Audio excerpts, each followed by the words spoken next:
En ce temps-là, Jésus disait à ses disciples, « Ce que vous faites pour devenir des justes, évitez de l'accomplir devant les hommes pour vous faire remarquer. Sinon, il n'y a pas de récompense pour vous auprès de votre Père qui est aux cieux. Ainsi, quand tu fais l'aumône, ne fais pas sonner la trompette devant toi, comme les hypocrites qui se donnent en spectacle dans les synagogues et dans les rues pour obtenir la gloire qui vient des hommes.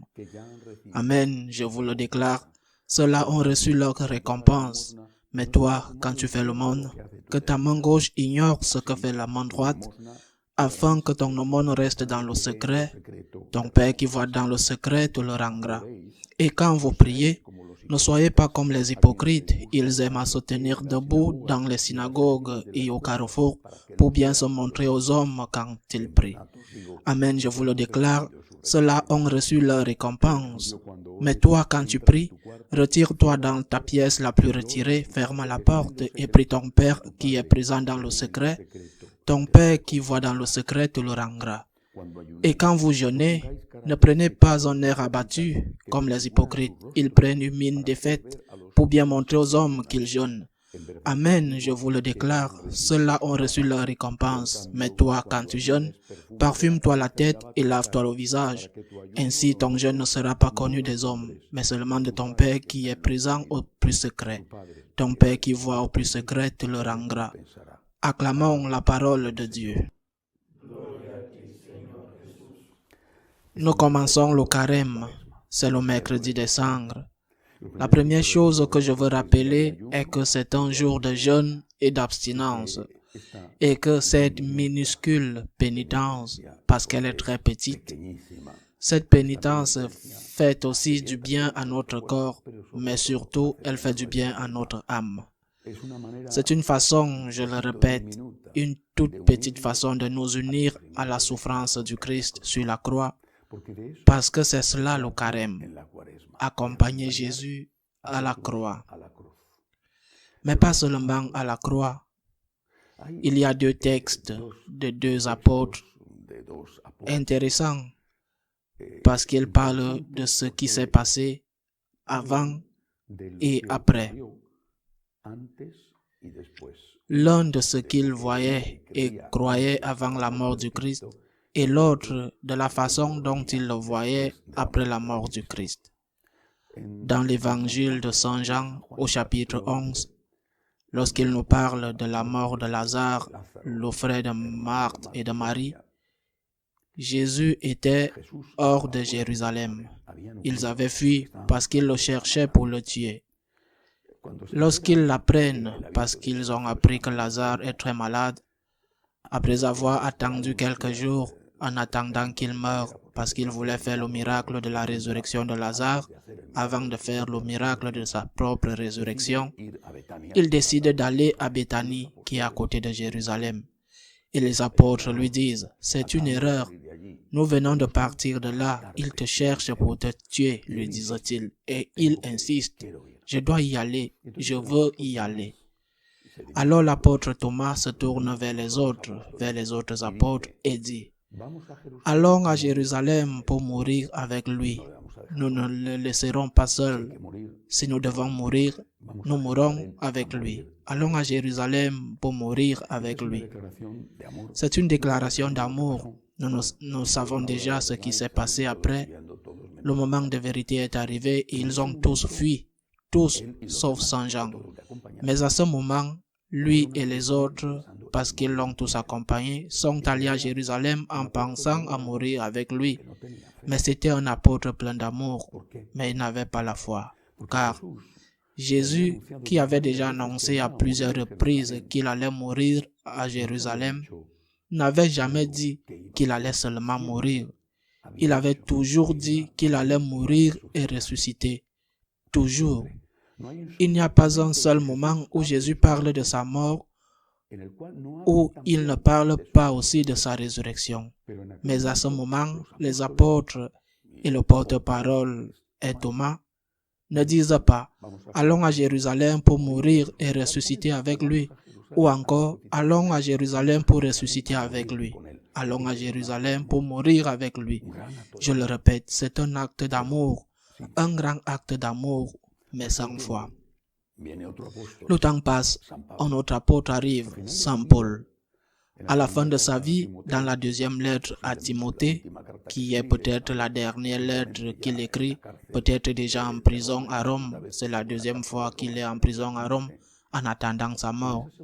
Dans cette deuxième lettre à Timothée, qui est pleine de conseils pratiques sur la façon dont un évêque doit se comporter, il y a une phrase précieuse. Il dit à Timothée, qui était son fils bien-aimé, son fils spirituel, son fils préféré, celui qui lui avait toujours été fidèle. Il dit à Timothée, « Si nous mourons avec lui, nous vivrons avec lui. » C'est une expression de foi. Si nous mourons avec lui, nous vivrons avec lui. Nous commençons le carême. Et comme Thomas, nous disons, allons à Jérusalem pour mourir avec lui. Mais comme Saint Paul, nous disons, nous savons que si nous mourons avec lui, nous vivrons avec lui. Nous triompherons avec lui, nous régnerons avec lui. Ce doit être notre point de vue. Nous commençons 40 jours de préparation, mais pas vers le vendredi saint. Nous entamons 40 jours de préparation pour Pâques, pour la vie, pour la résurrection, pour l'espérance. Mais bien sûr, la vie, la résurrection, a une étape préalable qui est la croix, qui est la mort. Si nous ne passons pas par l'étroite porte de la mort, nous ne connaîtrons pas la joie de la résurrection. Si nous mourons avec lui, nous régnerons avec lui, nous vivrons avec lui.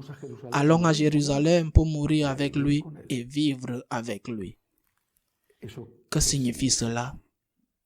Ce n'est pas un carême spécial. Il est très semblable à celui de l'année dernière, bien que l'année dernière, tout ne faisait que commencer. En fait, à certains endroits, les blocages, les fermetures de périmètre, l'interdiction de sortie de la maison, etc., n'avaient pas encore commencé.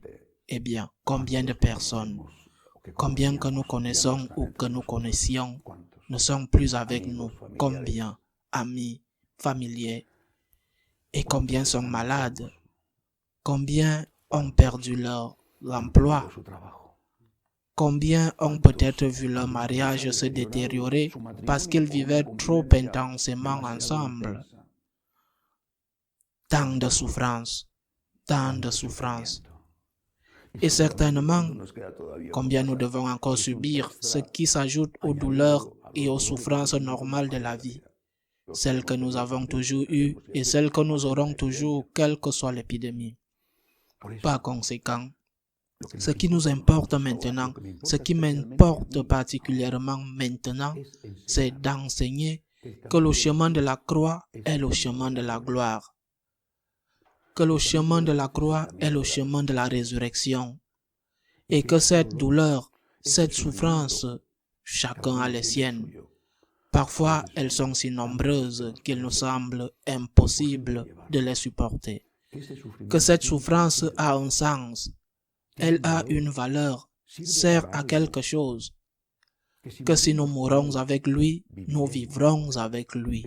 C'est-à-dire, si nous acceptons la volonté de Dieu sans la comprendre, si nous acceptons la volonté de Dieu même si nous ne la comprenons pas, si nous sommes capables de nous unir au Christ crucifié, si nous sommes capables d'embrasser les croix de tous les jours, la croix de la maladie, la croix de l'argent, la croix de la vie en commun, qui est parfois la pire de toutes, si nous sommes capables de cela, non pas d'avoir des problèmes, mais de nous unir au Christ dans les problèmes, alors nous ressusciterons avec lui.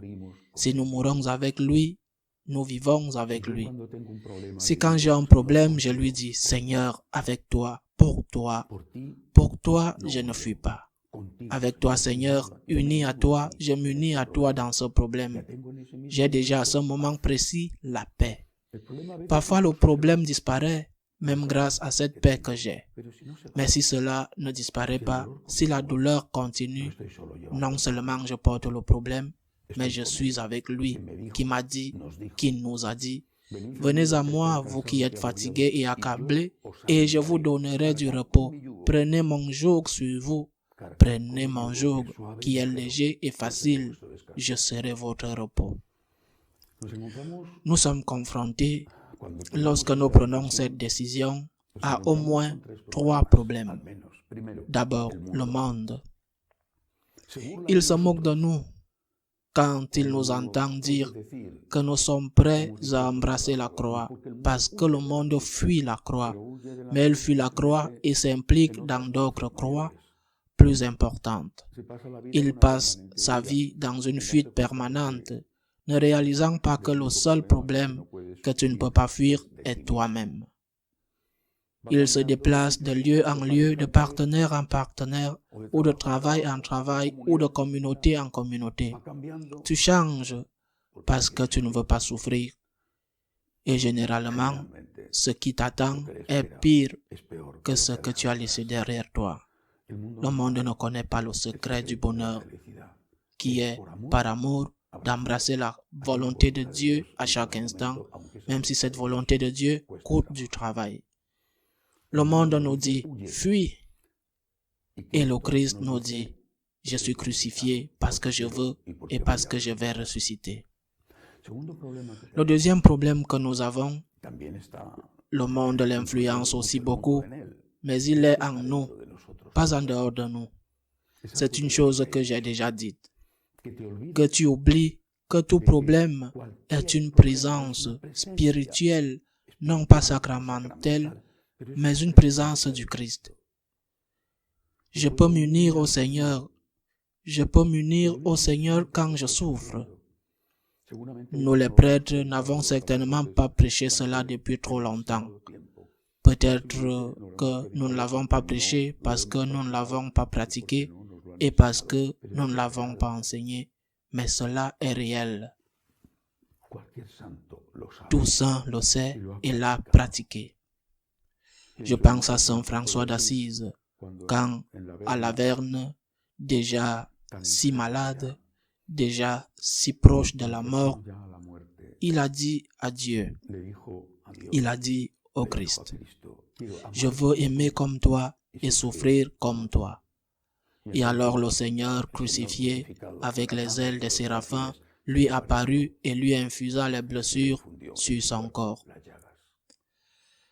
Seigneur, je veux aimer comme toi et souffrir comme toi, par amour pour toi.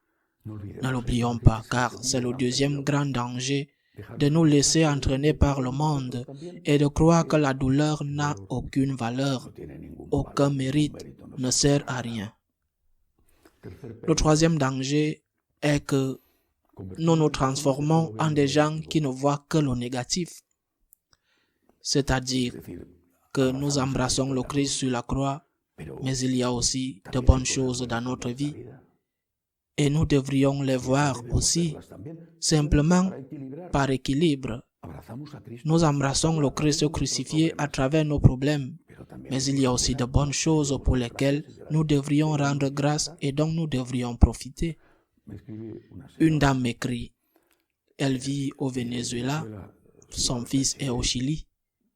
Il a eu un accident, il passe un mauvais moment, loin de son pays, il a besoin d'aide, enfin. Il se plaint de ne pas être bien traité par certaines personnes, du moins. Eh bien, mais son fils est vivant. Il a eu un accident, mais il est vivant. Une autre personne m'écrit de Colombie. Elle a été agressée. Elle se plaint d'avoir été agressée. Mais cette personne est vivante. Elle est vivante. C'est vrai, tu as un problème. Tu as un problème, je le répète, de santé, de famille, d'argent. Mais il y a des choses qui vont bien. Il ne s'agit pas de fuir les problèmes. Mais il ne s'agit pas non plus d'être aveugle par les problèmes. Les problèmes sont une occasion de t'unir au Christ. Il te donne la paix et la force. Mais il y a aussi des choses qui vont bien. Pourquoi se laisser aveugler par les seuls problèmes? Alors, allons à Jérusalem pour mourir avec le Christ et vivre avec le Christ. Allons à Jérusalem en embrassant chaque jour la croix pour être unis au Christ et pour jouir quand l'heure viendra pour lui avoir été fidèle de la gloire du ciel. Mais en attendant, profitons des choses que nous avons. Ne laissons pas que les choses qui vont mal nous empêchent de voir tout ce qui va bien. Il y a une citation d'un penseur indien, Tagore, que je médite souvent. Si tu pleures parce que le soleil est parti, les larmes t'empêcheront de voir les étoiles. Allons à Jérusalem au début de ce carême pour mourir avec le Christ afin de vivre avec le Christ. Et nous remercions Dieu pour toutes les bonnes choses qui existent encore dans nos vies. Qu'il en soit ainsi.